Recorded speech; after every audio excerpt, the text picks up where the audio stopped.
Hello guys, welcome to Lima Vlogs. ഞാനും എൻ്റെ ചേച്ചി രാവിലെ എണീച്ചമ്പാടും അനക്കുമൊക്കെ ഒരു തോന്നൽ പെർളശ്ശേരി അമ്പലത്തിലൊന്ന് പോയാലോന്ന്. കേട്ട മതി കേൾക്കാത്ത മതി ഓളും ഓക്കെ പറഞ്ഞു. അപ്പം തന്നെ നമ്മൾ ഒരു സാരിയും ചുറ്റി പിടിച്ച് വേഗം തന്നെ അമ്പലത്തിലേക്ക് വെച്ച് പിടിച്ച്. പിന്നെ അമ്പലത്തിലായോട് പറഞ്ഞ് തീരുന്നതിന് പാടെ എത്തണം, അല്ലേ പിന്നെ അമ്പലത്തിൽ പോക്കൊന്നും നടക്കില്ല.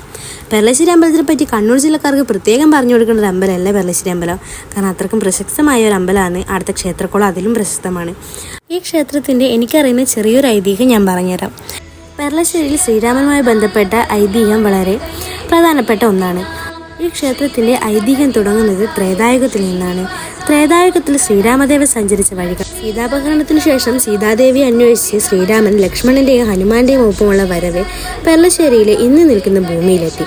അന്നിതൊരു അയ്യപ്പൻ ക്ഷേത്രമായിരുന്നു. ശ്രീരാമൻ ഈ ഭൂമിയിൽ വിശ്രമിക്കുന്ന സമയത്ത് സുബ്രഹ്മണ്യന്റെ സാന്നിധ്യം അനുഭവപ്പെട്ടതിനെ തുടർന്ന് ഹനുമാനോട് ഉചിതമായൊരു വിഗ്രഹം കൊണ്ടുവരാൻ ആവശ്യപ്പെട്ടു. അത് ഹിമാലയത്തിൽ നിന്ന് തന്നെ കൊണ്ടുവരണമെന്ന് പറയുകയും ചെയ്തു. അതനുസരിച്ച് ഹനുമാൻ ഹിമാലയത്തിലേക്ക് പുറപ്പെട്ടു. ഏറെ വൈകിയിട്ടും ഹനുമാനെ കാണാത്തതിനെ തുടർന്ന് ശ്രീരാമൻ തൻ്റെ പെരുവള ഊരി ഇവിടെ പ്രതിഷ്ഠിക്കുകയും ചെയ്തു. തുടർന്ന് ഇവിടം പെരുവളശ്ശേരി എന്നറിയപ്പെട്ടു. പിൽക്കാലത്ത് പെർളശ്ശേരിയായി രൂപമാറ്റം സംഭവിക്കുകയും ചെയ്തു. അപ്പോൾ ഗൈസ്, നമ്മളെ വീഡിയോ ആദ്യമായിട്ട് കാണുന്നവരാണെങ്കിൽ ഷെയർ ചെയ്യുക, സബ്സ്ക്രൈബ് ചെയ്യുക, സപ്പോർട്ട് ചെയ്യുക. Okay, Tata, bye bye.